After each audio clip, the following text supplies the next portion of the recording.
వంశీ విభూషితకరాన్నవనీరదాభాత్ పీతాంబరాదరుణబింబఫలాదరోష్టాత్ పూర్ణేन्दुसुन्दरमुखादरविन्दनेत्रात् कृष्णात् परं किमपि तत्त्वमहं न जाने तस्मादोमित्युदाहृत्य यज्ञादानतपःक्रियाः प्रवर्तन्ते विधानोक्ता सततं ब्रह्मवादिनां।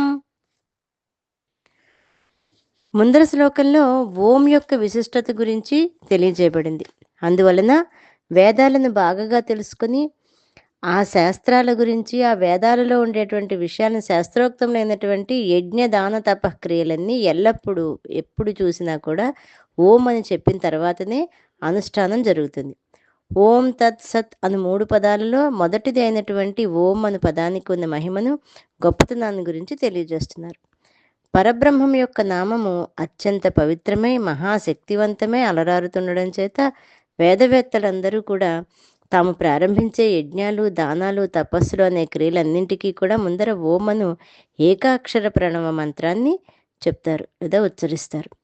అలా ఉచ్చరించిన తర్వాతే పనులు ప్రారంభిస్తారు. అలాగే పని పూర్తయిన తర్వాత ఓం అనే ప్రణవాన్ని ఉచ్చరిస్తారు. ముందర ఓం చెప్తారు, పూర్తయిన తర్వాత కూడా ఓం చెప్తారు. అలా చెప్పటం వలన ఆ క్రియలలో ఏవైనా లోపాలు, దోషాలు ఉన్నట్లయితే ఆ మంత్ర ప్రభావం చేత అవి భస్మమైపోతాయట. ఆ కర్మలు పూర్తయిన తర్వాత కూడా ఆయా మంత్రాలతో ఓంతో పూర్తి చేస్తారు.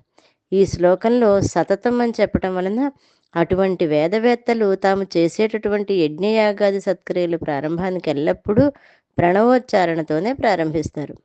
ఒక ఇంజిన్ వలన రైలు పెట్టెలన్నీ నడుస్తున్నట్లు 1 అనే సంఖ్య ప్రక్కన పూర్ణానుస్వరాలు అంటే సున్నాలు పెట్టడం వలన ఎంత శక్తివంతమైన అవుతాయో, అలాగే మొదట ఓంకారంతో మిగిలినటువంటి మంత్రాలు, క్రియలు అన్నీ అంత చైతన్యం అవుతాయి.